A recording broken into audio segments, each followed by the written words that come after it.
hip hop.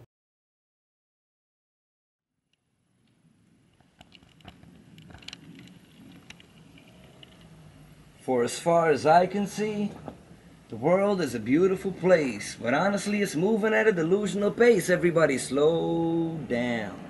Life isn't a competition or a rat race, so nothing important about position, and in that case, I'ma run for president and campaign. Don't abstain from voting if you want to leave the fast lane. And pay attention to the little things and never be afraid to think outside the box like silver rings. We should enjoy more and stress less. Relax more and get set. And everybody should be capable of being in a jet set, traveling some distance and explore things you never even knew that they existed. The richest people are the ones content with what they have and who excel in artistries that commensurate with their craft. So don't try and be another, be you. You'll be perfect.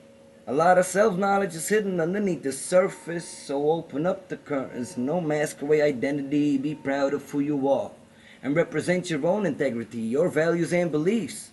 Even if it's a heresy, don't ever leave your current point of view because of zealotry. People will keep hating.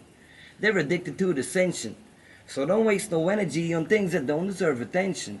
Live life the way you want it if you want to reach redemption with respect for other people, and you'll end up with ascension.